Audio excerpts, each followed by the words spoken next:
것들을 경험하셨으면 좋겠습니다. 네, 하나님 말씀 보도록 하겠습니다. 여호수아 7장 1절부터 13절까지의 말씀입니다. 여호수아 7장 1절부터 13절까지의 말씀. 저 여러분이 한 절씩 교독하고 마지막 절은 합독하도록 하겠습니다. 구약성경 328페이지에 있습니다. 여호수아 7장 1절부터 13절까지의 말씀입니다. 교독하도록 하겠습니다. 이스라엘 자손들이 온전히 바친 교독은 제가 읽고 여러분 읽으시 그렇게 하시는 겁니다. 예. 이스라엘 자손들이 온전히 바친 물건으로 말미암아 범죄하였으니 이는 유다 지파 세라의 증손 삽디의 손자 갈미의 아들 아간이 온전히 바친 물건을 가졌습니다. 여호와께서 이스라엘 자손들에게 진노하시니라. 여호수아가 여리고에서 사람을 벳의 동편 벳아웬 곁에 있는 아이로 보내며 그들에게 일러 가로되 올라가서 그 땅을 정탐하라 하매 그 사람들이 올라가서 아이를 정탐하고 여호수아에게로 돌아와 그에게 이르되 백성을 다 올라가게 하지 말고 2-3천 명만 올라가서 아이를 치게 하소서. 그들은 소수이니 모든 백성을 그리로 보내어 수고롭게 하지 마소서 하므로 백성 중 3천 명쯤 그리로 올라갔다가 아이 사람 앞에서 도망하니 아이 사람이 그들을 36명쯤 쳐 죽이고 성문 앞에서부터 스바림까지 쫓아가 내려가는 비탈에서 쳤으므로 백성의 마음이 녹아 물같이 된지라. 여호수아가 옷을 찢고 이스라엘 장로들과 함께 여호와의 교회 앞에서 땅에 엎드려 머리에 티끌을 무릅쓰고 저물도록 있다가 이르되 슬프도소이다. 주 여호와여 어찌하여 이 백성을 인도하여 요단을 건너게 하시고 우리를 아모리 사람의 손에 넘겨 멸망시키려 하셨나이까. 우리가 요단 저쪽을 만족하게 여겨 거주하였더라면 좋을 뻔하였나이다. 주여 이스라엘이 그 대적 앞에서 돌아섰으니 내가 무슨 말을 하오리이까. 가나안 사람과 이 땅의 모든 사람들이 듣고 우리를 둘러싸고 우리 이름을 세상에서 끊으리니 주의 크신 이름을 위하여 어떻게 하시려 하나이까 하니 여호와께서 여호수아에게 이르시되 일어나라 어찌하여 이렇게 엎드렸느냐. 이스라엘이 범죄하여 내가 그들에게 명령한 나의 언약을 어겼으며 또한 그들이 온전히 바친 물건을 가져가고 도둑질하며 속이고 그것을 그들의 물건들 가운데에 두었느니라. 그러므로 이스라엘 자손들이 자기 대적을 능히 당치 못하고 그 앞에서 돌아섰나니 이는 자기도 바친 것이 됨이라. 그 바친 것을 너희 중에서 멸하지 아니하며 내가 다시는 너희와 함께 있지 아니하리라. 합독합니다. 너는 일어나서 백성을 거룩하게 하여 이르기를 너희는 내 하나님 여호와의 말씀에 이스라엘아 너희 중에 바친 물건이 있나니 내가 그 바친 물건을 너희 중에서 제하기 전에는 너희 대적을 당치 못하리라. 아멘. 네, 이게 그 개역 성경하고 개정 성경하고 헷갈린 거죠? 네. 뭐 읽어도 다 됩니다. 뭐 읽어도 다 되시는데 어쨌든 통일해서 읽도록 하겠습니다. 네, 오늘은 여호수아 7장 1절부터 13절까지의 말씀을 가지고 호랑이는 토끼 새끼를 낳지 않는다라는 제목으로 하나님 말씀 증거하도록 하겠습니다. 여러분 이 땅에 우리가 살면서 실패라는 것을 경험할 때 갖는 충격들이 있습니다. 사실은 이제 보면은 실패도 계속 이렇게 반복하면 그 실패에 좀 익숙해집니다. 그래서 그 실패를 감내해내고 그것들을 어떻게 해결하는지에 대한 방법들이 우리 안에 어떤 노하우로 자리 잡아서 그 위기들을 이겨가는 것이 어렵지가 않습니다. 그런데 무언가 실패하지 않던 영역에서 실패를 하게 되면 우리 안에 있는 충격은 평소에 매번 하던 실패보다 더 충격적인 실패의 충격을 경험하게 된다는 사실입니다. 오늘 본문에 보시는 이 여호수아는 성경에서 전쟁을 하면서 딱 한 번 진 사람이에요. 딱 한 번. 그 딱 한 번 진 사건이 바로 이 오늘 여러분이 읽으신 이 사건이라고 하는 것입니다. 사실은 오늘은 이 사건보다 이 사건의 흐름 속에 여호수아가 이 사건을 어떻게 이겨내고 승리로 바꿔냈는가라고 하는 이 여호수아에게 집중하는 일들이 많이 있지만 저는 오늘 이 여호수아의 승리가 어디로부터 온 것인가 그리고 무엇을 기반으로 그것을 승리하게 되었는가 이것을 좀 기초로 이 본문을 좀 풀어가고자 합니다. 오늘 본문에서 보시는 바와 같이 오늘 여호수아가 졌던 이 사건의 원인은 실제로는 여호수아에게 있는 것 같지 않는 것처럼 보입니다. 그죠? 뭐 때문이었죠? 아간의 범죄함 때문에 이런 일이 일어났다고 얘기합니다. 아간이 어떤 범죄를 저질렀느냐? 우리 21절 보겠습니다. 7장 21절 뭐라고 얘기하냐면요. 내가 노력한 물건 중에 시날산의 아름다운 외투 한 벌과 은 200세겔과 그 무게가 50세겔 되는 금덩이 하나를 보고 탐내어 가졌나이다. 보소서 이제 그 물건들을 내 장막 가운데 땅속에 감추었는데 은은 그 밑에 있나이다 하더라 라고 얘기해요. 그러니까 이 장면이 어떤 장면이냐면 왜 졌는지에 대한 충격 속에 이 전쟁에 졌던 원인들을 찾아가다가 제비를 뽑아갖고 그게 누구에게 있나 뽑고 그래서 뽑힌 사람이 누구예요? 아간이에요. 아간. 이 아간이 자기들을 실토하는데 시나산에 앉는 외투 한 벌, 은 200세겔, 50세겔 되는 금덩이 이 세 종류의 물건을 하나님께 바쳐진 것을 그가 탈취하고 노력하고 숨겼어요. 근데 여러분 이게 뭐 이런 거 왜 숨겼느냐라고 생각하시겠지만 뭐 다른 거는 우리가 잘 감이 안 올 수 있으니까요. 이 시나산의 아름다운 외투는 그 명품이거든요. 지금에게 뭐 알마니 같은 양복 이런 건데 이 금덩이 하나가 50세겔이었어요. 그죠? 50세겔을 구람수로 환산하면 570g입니다. 잘 감이 안 오시죠? 우리 돈으로 환산하면 152돈이에요. 그러니까 이게 지금 금시세로 그대로 환산하면 약 3,500만 원이 조금 넘습니다. 그러니까 지나가다가 3,500만 원 주운 거예요. 주워가지고 그거를 내 주머니 속에 넣느냐 넣지 않느냐. 여러분 만약에 이것을 뭐 광대한 관점에서 하나님이 이 전쟁을 하게 하시고 이기게 하셨는데 이거를 왜 포기 못해라고 얘기할 수 있겠지만 만약에 여러분에게 정말로 3,500만 원 돈다발이 여러분이 가질 수 있어요. 그냥 아무도 보지 않고 가지면 돼요. 그때 여러분 그 유혹을 이길 수 있다? 사실 아무도 장담할 수 없는 이 거액의 돈이었어요. 그러니까 이걸 그 당시에 지금하고는 비교할 수 없지만 고대사를 연구하는 학자들이 연구해 놓은 걸 따지면 지금의 재산으로는 요 흠친 세 개의 목록이 약 1억 정도 이상의 가치가 있다라고 합니다. 예. 여러분 어마어마한 가치죠, 그죠? 그거를 훔쳤어요. 하나님 걸 훔친 거예요. 훔쳐갖고 죽어요. 그리고 보통 우리 이 본문을 가지고 이제 하나님 거 훔치면 죽는다 이렇게 얘기하지만 하나님 거 여러분 훔친 경험 없으신 분 여기 아무도 안 계시죠, 그죠? 예, 저도 훔친 적이 있습니다. 예, 언제 있었냐면 주일학교 때 엄마가 헌금 내라고 돈 주시면 그 반 띄어다가 반은 아이스크림 사 먹고 반만 헌금하고 모르잖아요. 어차피 주일학교 때는 그랬던 경험이 우리 다 있고요. 마음에 감동이 와가지고 야 이만큼 헌금해야겠다라고 생각했다가 문 열고 나가면서 반으로 줄었고 집에 가고 또 반으로 줄다가 다시 교회 올 때는 없어져 버린 그런 감동의 역사를 우리 많이 경험했습니다. 그래서 여러분 만약에 그거를 목록으로 따져가지고 아간처럼 여러분을 심판한다면 우리 다 죽어야 돼요. 여기 그죠? 서로 돌로 치면서 죽어야 되는 그런 일들이 벌어집니다.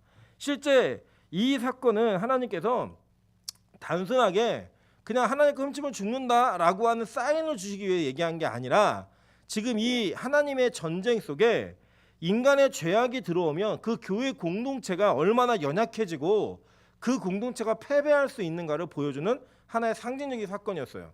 이게 신약에서는 어떤 사건과 동일하게 비교되냐면 아나니아와 삽비라의 헌금을 그 반만 드리고 반은 꿈쳐놓은 사건 있죠, 그죠? 그 사건도 헌금 그냥 숨겨놓으면 죽는다 이 사건 아니에요. 교회가 성장하고 교회가 세워져 갈 때 그 교회 공동체 안에 죄가 들어오는 것을 하나님이 철저하게 방어하시는 철저하게 그 죄악을 제하시는 교회의 거룩성을 나타내는 사건이었다라고 하는 것입니다. 이 사건 속에 사실은 이 사건은요 이스라엘 백성들에게 충격이었어요. 왜냐하면 이스라엘 백성들은 여지껏 38년 동안의 훈련을 통하여서 하나님의 기적과 같은 역사를 통하여 요단강을 건너고 여리고가 그들이 그냥 여리고를 도는 것만으로 성벽이 무너지는 바람에 그 무너짐을 통하여서 이 전쟁을 이기겠구나. 이 전쟁은 끝났구나. 이건 완전히 우리가 누워서 떡 먹기의 전쟁이구나라고 하는 확신 속에서 그 다음 전쟁이 뭐냐면 아이성 전투였어요. 아이성 전투. 실제로 이 아이성 전투는요. 여러분이 본문에 오늘 읽으셨지만 정탐꾼들이 가갖고 딱 보니까 여호수아님 이게 굳이 많이 올라갈 필요 없고요. 2-3천 명만 올라가면 이 땅을 정복할 수 있습니다. 라고 하는 보고를 받고 정말로 2-3천 명만 올라갔어요. 그죠? 올라갔던 사건이었기 때문에 실제로도 이거는 그 아이성의 지금의 이스라엘 고고학적인 발굴들을 보면 굉장히 작은 성이에요. 여리고에 비하면 아주 작은 성읍입니다. 그런데 이 작은 성읍에서 쉽게 이길 거라고 했던 그 싸움을 진 거예요. 그런데 이 성경은 우리에게 조금 다른 단서들을 제공하고 있다는 거예요. 이 전쟁이 왜 졌는가. 자, 여기 보니까요. 7장 2절 한번 보시겠어요? 7장 2절.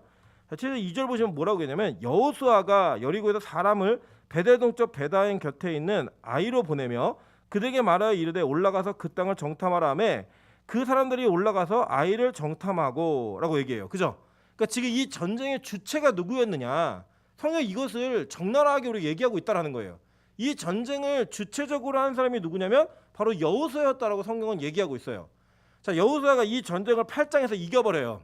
이겨버리는데 이 전쟁을 지금 8장 1절 한번 보도록 하겠습니다. 8장 1절 자, 뭐라고 얘기하냐면요. 여호와께서 여호수아에게라고 얘기해요. 그죠? 자, 그러니까 지금 이게 어떤 차이냐면요. 7장에서 이 아이성의 전투, 그리고 8장에서 아이성의 전투는 그 전투를 지도하는 지휘부가 완전히 달랐어요. 7장의 지휘부는 누구였냐? 여호수아였다는 거예요. 근데 8장의 지휘부가 누구였어요? 여호와께서. 이제는 하나님께서 이 모든 이스라엘 백성의 작전의 전체 사령관이 돼가지고 이 전쟁을 이루어 가시니까요. 이 전쟁은 이제는 하나님의 전쟁이 돼버린 거예요. 즉 하나님께서는 이 아이성의 전투를 통하여 교회 첫 번째 패배 가운데 교회 안에 공동체 안에 죄악이 들어오는 문제를 막으시기도 하셨지만 동시에 앞으로 여호수아가 어떻게 싸워야 될지를 정확하게 알려주시는 사건이었다는 거예요. 여러분 어떻게 보면요, 여호수아가 그 뒤에 모든 전쟁을 지지 않고 이겼던 비결은 이 오늘의 실패가 있었기 때문에 그 일이 일어났다는 겁니다. 우리 보통은요, 우리 믿는 사람들이 가지고 있는 잘못된 개념 가운데 하나가 뭐냐, 하나님을 믿는 사람은 실패하지 않는다라고 하는 개념을 가져요. 그리고 그 실패라고 하는, 성공이라고 하는 그 잣대의 개념을 지금 우리가 살고 있는 이 땅에서의 성공과 실패라는 기준을 가지고 사람을 바라봅니다.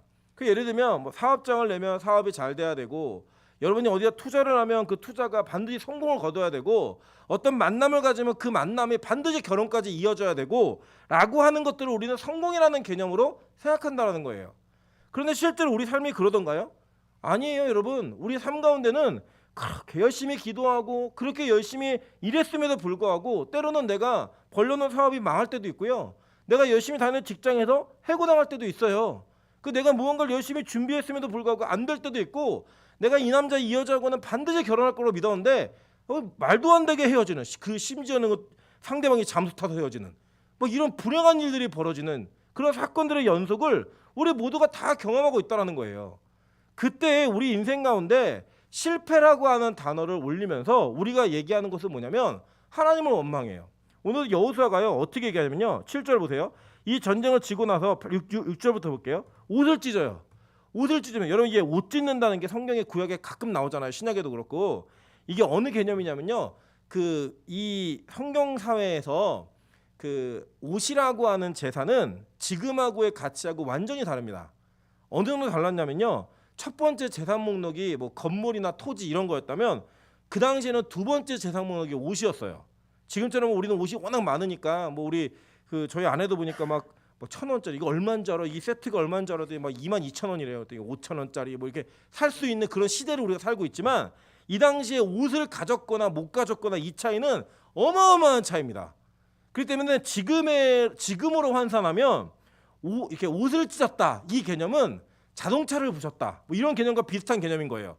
그러니까 전쟁에 지고 나갔고 여호수아가 자기 뭘 탔을까요? 그래 지도자니까 좋은 차 탔겠죠, 그죠? 뭐 에쿠스 뭐 그 없는 차니까 뭐 그랜저 이런 거 타면서 막 그 부시는 거예요. 막 부시면서 하나님 우리가 망하겠습니다. 그러면서 얘기하는 게 뭐냐면 어찌하여 이 백성을 요단에서 건너게 하시고 그 건너서 우리가 이 아모리 사람의 손에서 멸망당하게 하십니까? 라고 얘기하면서 요단강 건넌 거를 후회하는 얘기들을 해요. 그죠? 여러분 이제 이 얘기 들으면 누구랑 비슷해요? 출애굽한 광야에서 있었던 이스라엘 백성과 똑같죠? 맨날 얘기한 게 뭐예요? 뭔가 자기 마음에 안 들거나 실패한 내용이 있으면 그들의 고백이 뭐였냐면 하나님 우리를 어찌하여 애굽에서 끌어내가지고 이런 고통과 고난을 당해서 광야에서 죽게 하십니까? 라고 하는 불평과 불만을 하더라는 거예요. 자, 그런데 하나님의 답변이 진짜 재밌어요. 10절 한번 보세요. 10절 보니까요, 여호와께서 여호수아에게 이르시되 일어나라 어찌하여 이렇게 엎드렸느냐. 그러니까 여호수아도 하나님께 어찌하여 이럽니까 얘기하니까 하나님이 어찌하여 너도 이렇게 엎드리고 기도하니? 똑같이 얘기하는 거예요. 그죠? 서로 이해를 못하고 있는 거예요 지금. 자, 이건 뭐냐면요, 하나님께서 여호수아에게 너 이거 깨닫고 회개해야 할 문제야 이렇게 얘기하지 않고 너 어찌하여 이렇게 엎드려 있니? 라고 얘기하는 거예요. 그죠? 그러니까 하나님은 이 전쟁의 패배를 통해 이스라엘 백성을 멸절시키려는 계획이 아니라 이 실수와 잘못을 통해서 하나님이 원하시는 일들이 있었다는 것을 우리가 예측할 수 있는 거예요. 그죠? 여호수아가 또 이렇게 기도하면서 우리가 다른 게 뭐냐면요, 9절 한번 보세요. 9절. 자, 가나안 사람과 이 땅의 모든 사람들이 듣고 우리를 둘러싸고 우리의 이름을 세상에서 끊으리니 주의 크신 이름을 위하여 어떻게 하시려 하나이까 하니 라고 얘기해요. 그죠? 그러니까 즉 여호수아는 자신의 실패를 내가 잘 되고 못 되고의 개념에서만 바라보는 게 아니라 하나님 나 망하면 하나님 이름에 먹칠이 됩니다. 이거 어떻게 하려고 하십니까? 라는 기도를 하더라는 거예요. 이게 얼마나 중요한 거냐면요. 이 여호수아가 얘기하는 내용은 뭐냐면 하나님 우리 한 배 탔어요. 나 망하면 당신도 망하는 겁니다. 라고 하는 하나님과의 일심동체적 기도를 하는 거예요. 지금 여러분 우리가 이 땅에 살면서요 어떤 경우가 있냐면요 우리 이게 남이 막 잘못하거나 실수하면 막 비난하고 그것을 막 이렇게 욕해요. 사실 우리 그게 쉽게 합니다. 그런데 누구한테는 그렇게 못하냐면 가족에게는 못해요. 그죠? 왜 못하죠? 한 배 탔으니까. 그죠? 내 남편이고 내 새끼고 우리 부모고 그러기 때문에 남의 잘못은 우리가 쉽게 손가락질하고 얘기하지만요 자기 가족에게는 그렇게 못해요. 왜냐하면 그게 곧 나기 때문에. 지금 여호수아는 그 망한 중에서 하나님 어찌하여 우리를 이렇게 지게 하셨습니까? 우리가 이렇게 지는 것은 내가 죽는 거로 끝나는 게 아니라 하나님 당신의 이름에 먹칠이 됩니다. 이거 어떻게 하시려고 합니까? 라고 얘기해요. 여러분 근데 제가 매번 말씀드리는 거지만 하나님은 계획이 있다 없다. 다 계획이 있으신 분이에요. 그죠? 여러분 그걸 믿으셔야 돼요. 그 계획과 신뢰를 하나님을 향한 계획에 신뢰를 가지면 우리가 이 전쟁의 패배 속에서도 절대로 낙심하지 않을 수 있다는 거예요. 오늘 이 사건 속에서 이 여호수아는 자신의 일생의 첫 번째로 당한 패배. 왜냐하면 여러분 이게 되게 중요한 시점이었거든요. 한번 생각해 보세요. 모세가 참전했던 전쟁에서 한 번도 진 적이 없어요. 단 한 번 이스라엘 백성들이 진 적이 있는데 언제 졌냐면 모세가 하지 말라는 전쟁을 아모리 족속하고 하다가 져요. 모세는 그 전쟁에 참여하지 않아요.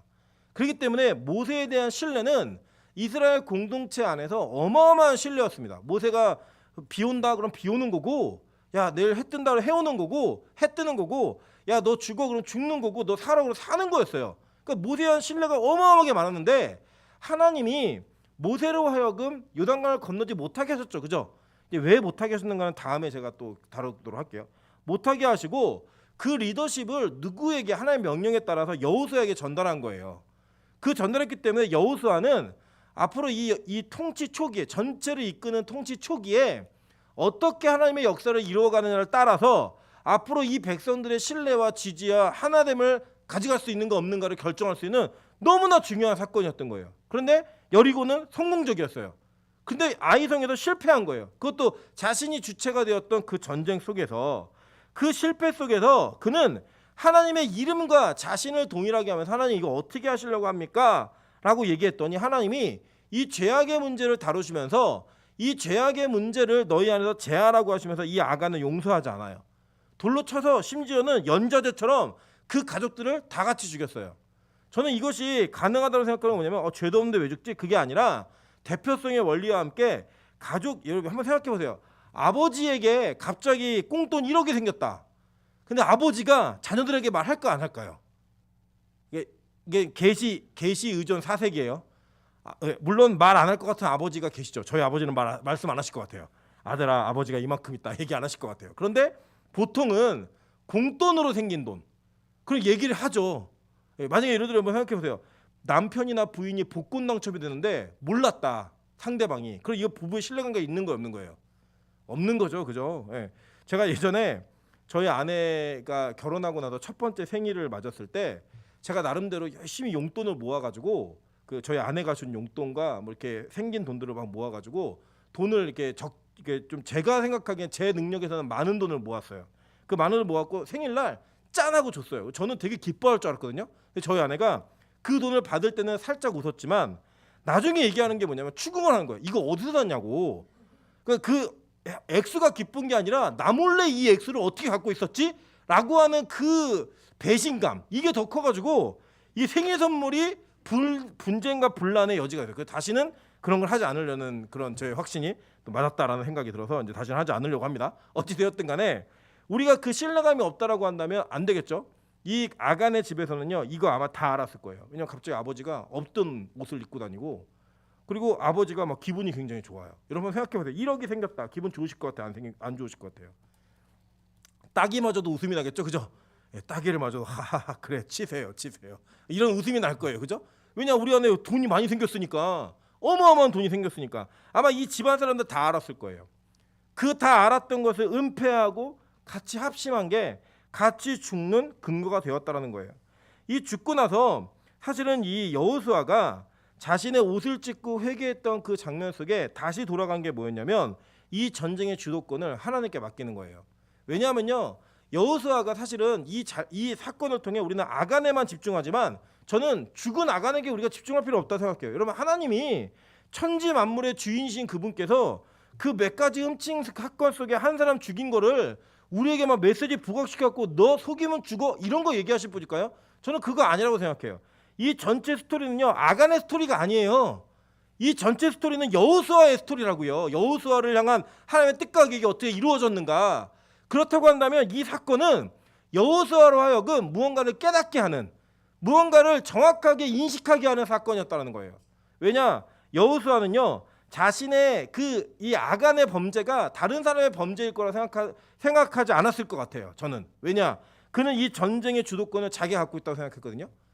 그런데 하나님이 그것이 아니라는 것을 확실히 알려주셨고, 그 이후부터 이 8장에서의 전쟁은 전쟁의 주체가 여호와께서라는 단어로부터 시작함으로 말미암아 이 전쟁의 주도권이 하나님께 있다는 것을 여호수아는 분명하게 인식한 것 같아요. 그래서 이 여호수아가 이제 전쟁을 하는데 어떻게 전쟁하느냐 보세요. 8장 3절 한번 보도록 하겠습니다. 8장 3절. 이에 여호수아가 일어나서 군사와 함께 아이로 올라가려 하여 용사 몇 명이요? 3만 명을 뽑아 밤에 보내며, 원래 이 7장 4절에서 2, 3천 명이었죠. 그죠?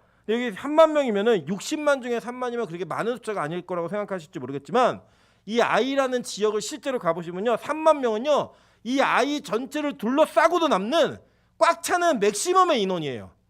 그러니까 최선을 다해서 이 전쟁을 하는 거예요. 교만하게 하는 게 아니라 최선을 다해서 하나님이 시키신 너 올라가라고 얘기하니까 최선을 다해서 올라가갖고 여기를 포위를 해요.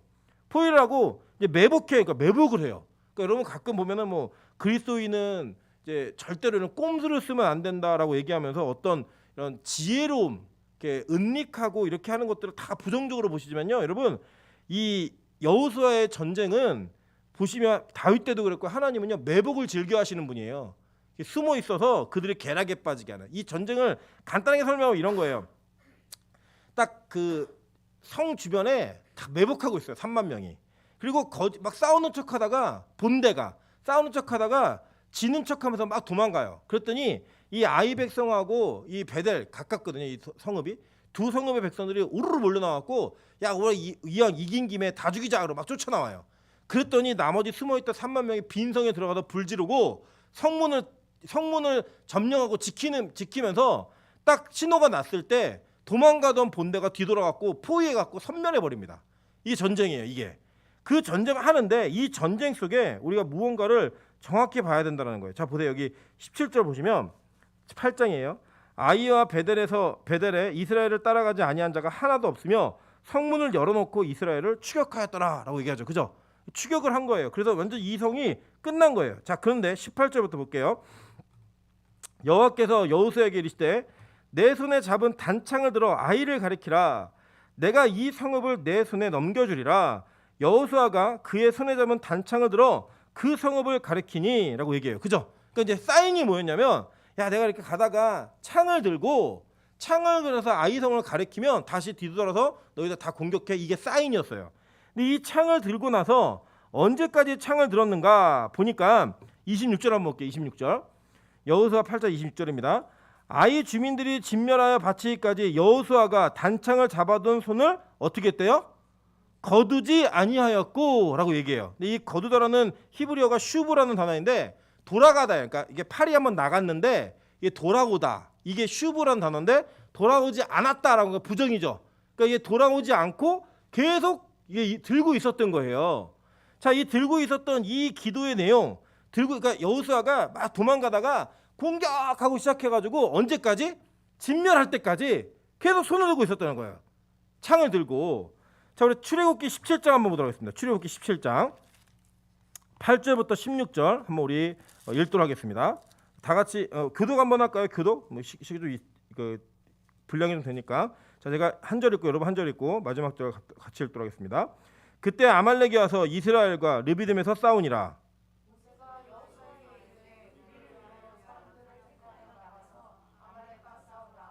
내가 하나님의 지팡이를 손에 잡고 산 꼭대기에 서리라. 여호수아가 모세의 말대로 행하여 아말렉과 싸우고 모세와 아론과 훌은 산 꼭대기에 올라가서 모세가 손을 들면 이스라엘이 이기고 손을 내리면 아말렉이 이기더니 모세의 팔이 피곤함에 그들이 돌을 가져다가 모세의 아래에 놓아 그가 그 위에 앉게 하고 아론과 훌이 한 사람은 이쪽에서 한 사람은 저쪽에서 모세의 손을 붙들어 올렸더니 그 손이 해가 지도록 내려오지 아니한지라.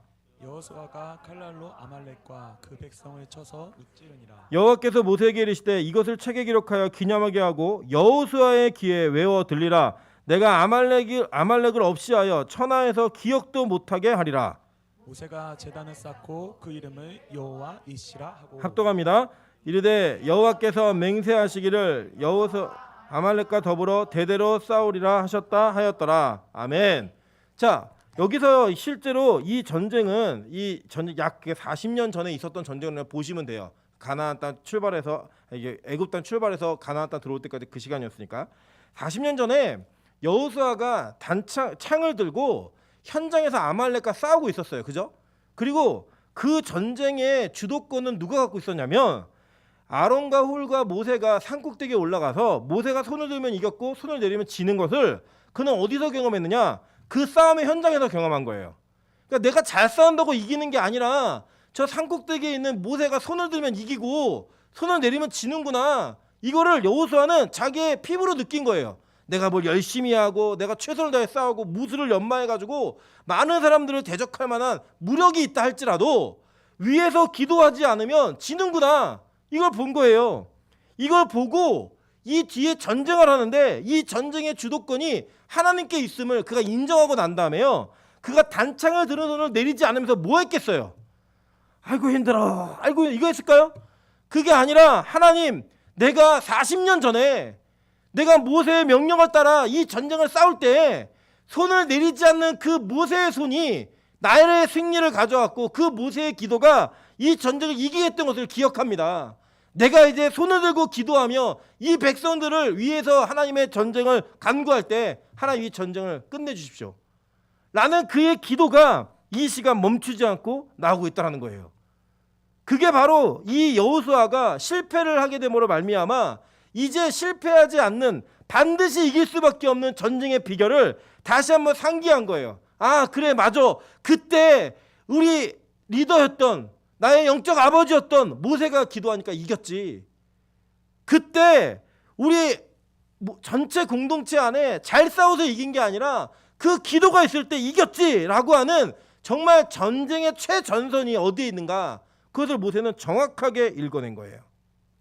여러분 이것은요 우리 여러 성경에서 찾아볼 수 있습니다. 우리 창세기 26장 18절 한번 보도록 할까요? 창세기 26장 18절. 여기 보시면 이삭이 블레셋 사람들과의 분쟁 속에서 우물을 파는 것들을 뺏기고 이제 그런 일들이 벌어지죠. 그때 그가 어떤 우물을 파느냐 보니까요. 그 아버지 아브라함 때 팠던 우물들을 다시 팠으니 이는 아브라함이 죽은 후에 블레셋 사람이 그 우물들을 메었습니다. 이삭이 그 우물들의 이름을 그의 아버지가 부르던 이름으로 불렀더라라고 얘기해요. 그죠? 이게 뭐냐면요. 그 이삭의 시대에 아버지가 팠던 우물을 다시 팜으로 말미암아 마실 물을 얻어서 자기의 온 식솔들과 모든 가축들이 소유들이 다 그 물로 인해 풍성함을 누릴 수 있었어요. 누구 때문에요? 아버지가 팠던 우물 때문에. 아버지가 팠던 그 우물의 수고가 그 자녀들을 먹게 하고 그 자후손들을 살게 하는 그 통로가 되었고 젖줄기가 되었다라고 성경은 얘기하고 있는 거예요. 여러분 지금 이 시대 속에서 하나님이 우리로 하여금 분명히 주는 메시지가 있다고 생각합니다. 제가 지난번에 설교 들으면 참 많이 웃었는데 지금 우리 노대현 전사님이 금식 중이잖아요. 근데 금식할 때 우리 설교 중에도 말씀하셨지만 금식을 시작하면서 친구들한테 금식한다고 얘기했더니 너 그 우울증 초기 증상이라고 그렇게 얘기하는 것이 참 웃긴 이야기였는데 제가 돌아가면서 곰곰이 생각하는데 되게 슬프더라고요. 아니 사역자가 금식을 하면서 기도한다고 하면 원래 주변에서 같이 기도해주고 제일 친한 친구들이 막 도전받고 이래야 되는 게 정상적인 반응인데 지금 이 시대가 전도사가 금식을 하는데 그 금식이 우울증 초기 증상이라고 분석하는 전도사들이 실제 현장에서 사역을 하고 있는 거예요.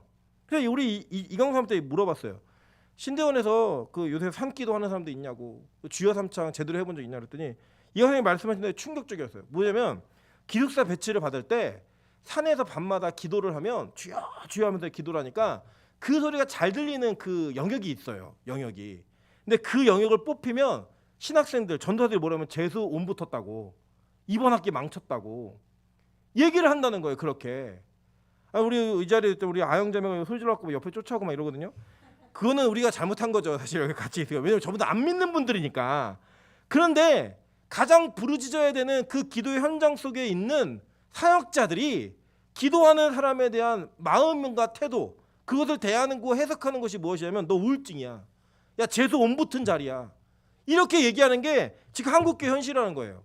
그 올바른 신학은 많이 세워졌을지 모르겠지만 올바른 신앙의 모습은 점점 퇴색돼 가고 있는 한국교회 속에 하나님 경종을 울리시는 거예요. 지금 저는 이게 굉장히 교회에 큰 기로점이 있다고 생각합니다. 이 시기가 지금 주일학교가 뭐 대부분의 교회가 1년 이상 예배를 못 드린 지 거의 한참 되었습니다. 그렇게 대부분의 교회들이 그렇게 했고요. 지금 청년들이 이 사태를 통해서 아 잘됐다, 이제 교회 안 나가도 된다 라고 얘기하는 그들의 마음과 생각의 태도가 어느 정도 결정이 되었어요. 이제 이게 언제 확인할 수 있냐면 코로나가 완전히 끝나서 마스크를 벗었을 때 교회가 과연 이전에 예배하고 있던 인원들을 회복할 수 있을 것인가 없을 것인가, 이 초미의 관심사예요. 만약에 이것이 제대로 되지 않는다면 한국교회가 그냥 기초체력 자체가 너무나 없다라는, 영적인 기초체력이 없다라는 게 증명된 거예요. 제가 이런 얘기 들었어요. 노전사님하고 이제 가면서 무슨 얘기했냐면 뭐 이제 금식을 이제 하러 간다 하니까 사모님이 너무 힘들어한다는 거예요. 힘들죠. 남편이 열흘 동안 금식을 한다 그러고 또 우리 사모님은 임신 중이시잖아요. 그러니까 이제 혼자서 남겨져 있는 외로운 것 같은 그런 느낌. 그래서 사실 죽진 않아요. 여러 금식하고 죽은 사람 제가 한 사람도 못 봤기 때문에 죽을까봐 걱정하지 마세요. 이강수가 하면 또 모르겠지만 하여간 죽진 않아요. 전혀 그런 걱정 안 하셔도 돼요. 그런데 그 마음 가운데 있는 싸늘함이 있어요. 근데 저희 아내가 이제 그런 얘기 하더라고요. 저희 아내가 제가 예전에 결혼을 하고 나서 이제 20일을 금식을 한다고 얘기하니까 못하게 하더라고요. 왜 그러냐면 제가 죽을 것 같더래요. 왜냐면 저희 아내는 그런 거 한 번도 본 적이 없고 20일을 금식하는 거 본 적이 없으니까. 그런데 그 못하게 한 이후로 저희 아내 인생에 하나님이 얼마나 때리시는지, 요새는 제가 금식을 안 하는 것 같아요. 요새 금식 안 해? 먼저 금식을 부추기고 막 장기 금식한다면 너무 좋아해요. 아 드디어 우리 목사가, 임철 목사가 장기 금식 하는군요 이러면 너무 기뻐하고 아내가 더 굴문하고 막 얘기하는 이런 일들이 벌어져요. 여러분 원래는 이게 정상적인 거예요. 옛날에 여러분 아주 우리 한국 교회사에 너무나 귀한 목사님 계시잖아요. 그죠? 순교했던, 일제시치하에서 순교했던, 이름 갑자기 생각이 안 나네요. 주기철 목사님. 주기철 목사님 사모님이 어떤 분인지 아십니까 여러분? 그 옥중에서 사모님한테 뭐 좀 갖다 달라 뭐 했더니 사모님이 가가지고 이 세상에 미련 갖지 말라고, 여기 살아남을 생각하지 말라고 그 얘기고 돌아왔어요. 그게 부인이에요? 여러분 생각해보세요. 옥에 갇힌 남편에게, 매 맞고 있는 남편에게 너 살아남을 생각하지 마, 너 살아남을 생각하지 말고 순교하고 나와, 이 얘기를 하고 돌아갔다. 여러분 그게 한국교회의 전통이었어요. 그냥 그게 그 당시에 신앙을 지키던 사람들의 전통이었는데 그 신앙의 모습이 다 무너진 거예요. 우리 여기 장로님도 계시고 우리 권사님도 몇 분 계시지만 더 어른 시대에는요, 우리 장로님도 권사님들은 교회가 어려우면 자기 집을 팔아서 헌금을 하고 이랬던 미화들이 너무나 많은 그 시기에, 지금 이 시대는요, 예를 들어 우리 빛가서 공교회는 앞으로 집 팔아 헌금하도록 하겠습니다 얘기하면 우리 교회 다 떠날 겁니다. 누가 제일 먼저 떠날까요? 저가 떠나겠죠. 집도 없지만, 집이 없으니까 좀 편하네요. 집이 없으니까, 팔 집이 없으니까. 어쨌든 간에 누가 제일 먼저 떠날까요? 집 있는 사람들 다 떠나겠죠. 그죠? 그게 실제 우리의 모습이라는 거예요. 여러분 근데 명심하십시오. 우리가 옛 속담에도 있지만 호랑이는 절대 토끼 새끼를 낳지 않고요, 토끼는 호랑이 새끼를 낳을 수 없어요. 지금 이제 우리의 기도의 자리가, 우리 빛가서금교의 기도의 영성이 어떻게 바뀌어지고 변화되어지는가, 그것이 우리의 다음의 세대, 이 교회가 앞으로 미래에 어떻게 나갈 수 있을 것인가를 결정한다라는 거예요. 근데 그 결정의 내용이 뭐냐? 모세가 기도하면서 하나님을 의지하는 전쟁을 했던 것처럼, 우리가 여호수아가 그것을 보고 그렇게 닮았던 것처럼 우리가 그렇게 해야 된다라는 거예요. 쉬지 않는, 손을 내리지 않는 기도가 우리 교회 가운데 끊어지지 않게 나타나야 된다라고 성경은 얘기하고 있는 거예요. 여러분 제가 예전에 뭐 경험들을 얘기하면 사실 이제 제가 그 금요철야 설교는 학문적으로 열심히 이렇게 하지 않아요. 성경을 막 너무 깊게 하지 않고 간단하게 스토리 안에서 이렇게 스토리 속에 잡을 수 있는 메시지를 잡습니다. 왜 그러냐면요, 여러분 붙들고 기도하시라고, 정말 기도하시라고 얘기를 하는 거예요. 아쉬운 건 집에서 하시는 분들은 이게 부르짖어 기도하기가 참 힘드시거든요. 막 주여 삼창하기도 힘들고. 그래서 좀 그 아쉬움은 있지만 여러분의 간절한 기도가 있으셨으면 좋겠는 거예요. 제가 일전에 저희 친구 가운데 하나가 이제 제가 몇 번 사적인 자리에서는 간증도 하고 했었는데 오늘은 좀 공적인 설교 속에서 간증을 좀 하려고 합니다. 제가 간증 잘 안 하는 거 아시지만 필요하기 때문에 하는 거예요. 일전에 제 친한 친구가 갑자기 전화가 왔어요. 전화가 와갖고 하는 얘기가 뭐냐면 자기가 죽을 것 같다는 거예요. 지금 내용이 뭐냐, 갑자기 지하철에서도 쓰러지고 계단에서 쓰러지고 사람 많이 쓰러져갖고 쓰러지면 호흡이 안 되고 견딜 수가 없다는 거예요. 그래서 얘기하는 게 뭐냐면 나 지금 죽을까 봐 너무 두려워. 나 지금 죽으면 안 될 것 같아. 나 죽으면 안 되는데 너무 힘들고 무서워 라고 얘기를 하길래 제가 그랬어요. 야, 우리 죽어도 천국 가. 두려우면 안 돼. 네가 아픈 게 힘들 수 있지만 두려우면 안 돼. 그때 보니까 천국에 대한 확신이 없는 거예요. 근데 얼마 지나지 않아서 들은 소식이 뭐냐면 그 소식의 내용이 지금 그 친구가 그 오촌 고모가 무당이시거든요. 근데 무당인데 신내림이 왔으니까 얘가 내림굿을 해야지만 이 병이 낫는 소위 말하는 신병이 걸렸다고 그 집안에서 결정을 내리고 이제 앞으로 정해진 시간 일주일 뒤에 내림굿을 하기로 다 약속이 되어 있는 거예요. 제가 그 소식을 듣고 나서 쫓아갔어요. 그 집에 가가지고 제가 얘기했어요. 저도 근데 이제 너무 어렸기 때문에 저돌적이었죠. 그 부모님한테 딸 무당 만들고 싶으세요? 얘기했더니 아니래요. 제가 누워 있는 애한테 얘기했어요. 야, 너 지옥 가고 싶어? 아니래요. 일어나. 그러면 나랑 같이 가자. 그래서 그냥 대책도 없이 그냥 저희 하늘문 어머니의 교회를 데려간 거예요. 오는 길에 막 차를 세우고 막 난리가 난 거예요. 난리가 났고 이 친구가 왔는데 제가 그랬어요. 어머니한테. 어머니 어차피 내림굿 받을 거니까 일주일만 우리한테 맡기라고. 그래서 별 차도가 없으면 그렇게 하시지만 만약에 여기서 승리하고 변화가 있으면 약속하시자고. 어머니도 교회 다니시고 아버지 교회 다니시라고. 그 약속을 끌고 온 거예요. 끌고 왔는데 이 친구가 이때부터 3일 동안 저희랑 같이 기도하는데 3일 만에 일어났어요. 자리에서. 일어났는데 그 영적인 싸움은 끝나지 않는 거예요. 계속 되는데요. 저희 친구들 5명이 매일 밤마다 얘를 모여서 같이 기도하다가 잠깐 쉬러 가잖아요. 그럼 또 그 발작이 일어나요. 그럼 막 집에도 2시, 3시에도 야 큰일 났어. 또 발작이야. 그러면 막 부다닥 다 모이는 거예요. 뭐 직장 다니고 그런 거 아무것도 없어요. 친구가 죽게 생겼는데 다 모여서 기도하고 그냥 기도하는데 막 남자 목소리가 나 여자아인데 남자 목소리가 나오고 얘 정말 저는 한 번도 남을 욕하는 걸 들어본 적이 없거든요. 막 욕설에 막 침 뱉고 막 별의별 일이 다 일어나면서 그 집안에 섬겼던 그 악한 영들이 이 아이를 붙들고 놓지 않는 그 영적 싸움이 막 계속 일어나는 거예요. 그걸 며칠 동안 21일 동안. 맨날 학교 가면 맨날 자는 거예요. 맨날 자고 직장에 내내도 막 출근하다가 졸아가지고 막 차 사고 나고 그리고 5명이 같이 기도했는데 저를 제외한 4명이 이 아이가 아팠던 거가 똑같이 아픈 거예요. 하루씩 돌아가면서. 여러분 이게 얼마나 무서운지 아십니까? 얘가 아프다는 생각 얘기했는데 그 전에 자기한테 그대로 일어나는 거예요. 저만 아무렇지도 않고. 왜냐면 살이 쪄갖고 둔감해가지고 마귀가 별로 제 안에 오지 않더라고요. 어쨌든 그래가지고 막 그런 일이 벌어지니까 제가 기도하는 아이들이 목숨으로 기도하는 거예요. 아 이렇게 힘들구나. 이렇게 아프구나. 나중에 고백을 하는데 자꾸 누가 말을 건대요.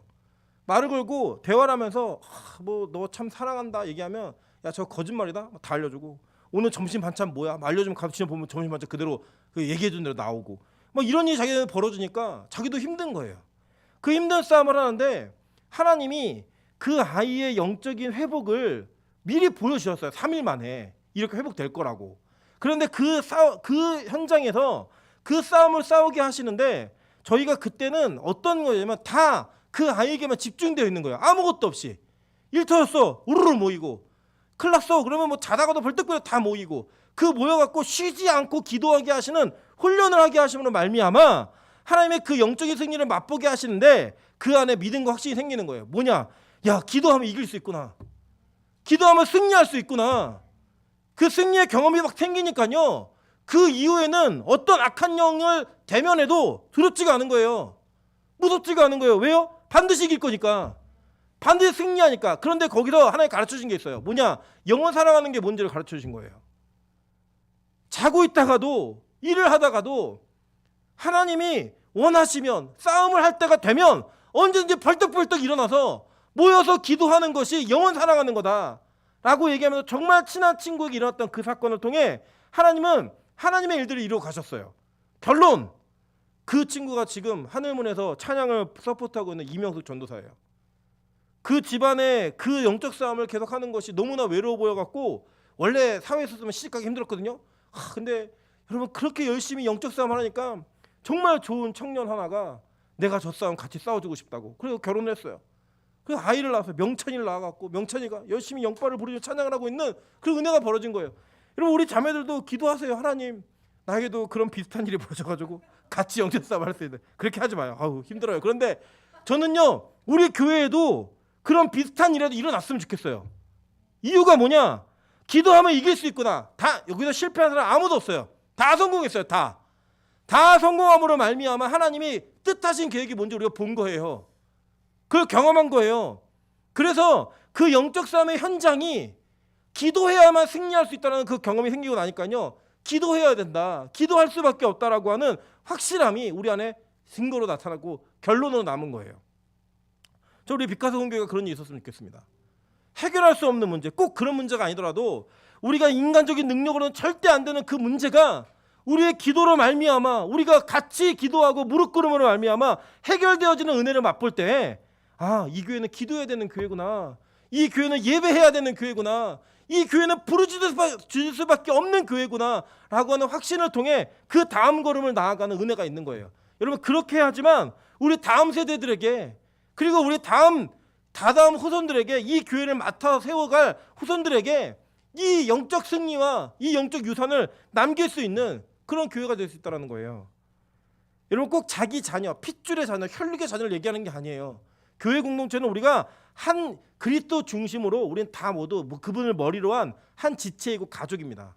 그래서 여러분보다 나이가 조금 어리면 다 여러분 자녀예요. 그냥 여러분보다 신앙이 조금 어리면 다 여러분 자녀예요.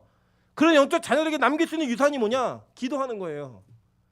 그 부르짖음을 통하여 이길 수 있다는 승리 확신은 여호수아가 이 전쟁 이후에 어떤 사람이 되었을까요? 저는 확신해요. 여호수아는 모든 전쟁을 하나님이 하셨다라고 고백할 수 있을 만한 그의 인생의 족적에 확실한 기도의 내용들을 남김으로 그가 전쟁에 승리했던 걸 남긴 거예요. 그래서 마지막 여호수아 끝부분에 그가 간증할 때 이 전쟁을 누가 하셨다고 얘기해요?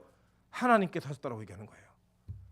그렇게 고백할 수 있게 만드시는 그 하나님의 계획이 오늘의 실패를 가져온 거예요. 저는 한국교회 실패했다고 생각합니다. 코로나가 터지고 나서 교회가 많이 무너져 있고요. 교회가 회복되지 않는 모습으로 나타날 것 같은 증상들이 여기저기 다 있다고 생각해요. 그러나 하나님이 저는 믿습니다. 한국교회를 완전히 멸절시키기 위해 이런 일을 벌리셨다고 생각하지 않아요. 다시 기도하라고, 다시 엎드리라고, 다시 부르짖으라고 하나님이 우리에게 이 실패를 경험하게 했다고 저는 믿습니다. 지금 우리가 할 일은 옷을 찢고 주님 앞에 기도하는 거예요. 그 다시 일어나 모세가 기도했던 것처럼 우리 믿음의 선조들이, 믿음의 선배들이 한국교회를 그 피 흘림으로 지켰고 순교로 지켰던 그 마음처럼 우리가 다시 그러한 마음을 가지고 하나님의 교회를 지켜가기를 하나님 원하신다고 저는 믿습니다. 그 오늘 또 기도해야 되는 거예요. 또 부르짖어야 되는 거예요. 저 여러분에게 주시는 그 은혜로 말미암아 주님 앞에 나아가야 되는 거예요. 여러분 영적 세계가 진짜 있습니다. 진짜 악한 마귀의 역사가 있습니다. 저는 그거를 매번 경험했고 봤어요. 그런데 많은 사람들이 학식과 공부를 하고 어떤 코스를 거치면서 그런 기도하는 교수가 없는 거예요. 그런 영적 세계를 가르칠 수 있을 만한 그런 학교에 어른이 안 계신 거예요.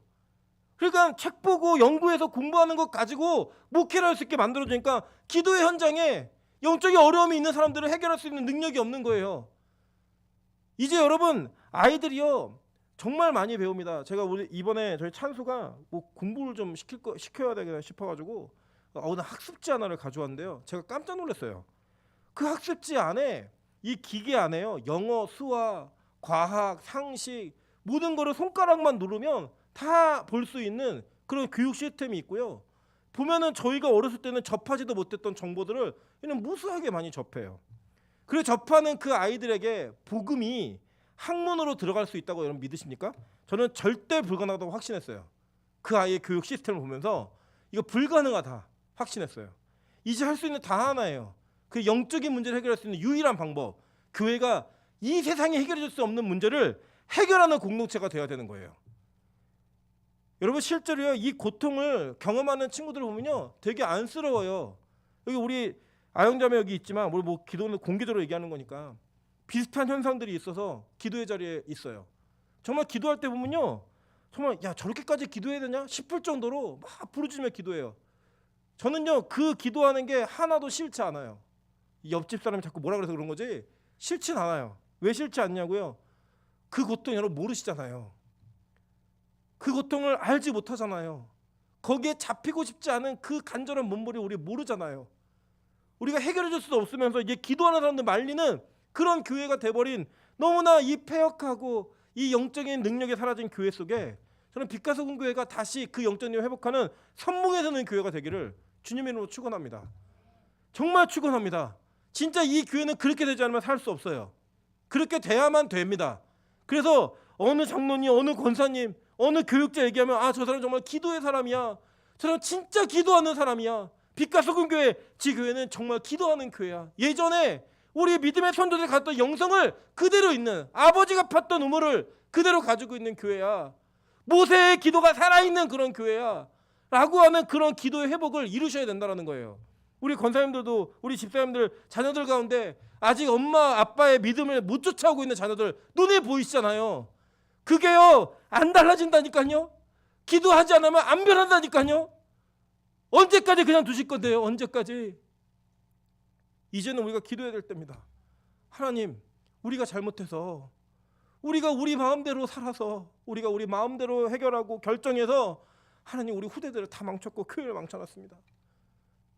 이 실패가 다시 반복되지 않는 실패가 될 수 있도록, 아니 온전한 승리와 연속되는 승리로 나아가는 그 배움이 될 수 있도록 하나님 이 코로나 시기를, 이 교회의 위기를, 우리 가정의 위기를 해결해 달라고 주님 앞에 기도하는, 부르짖는 그런 은혜가 있었으면 좋겠습니다. 오늘 부른 찬양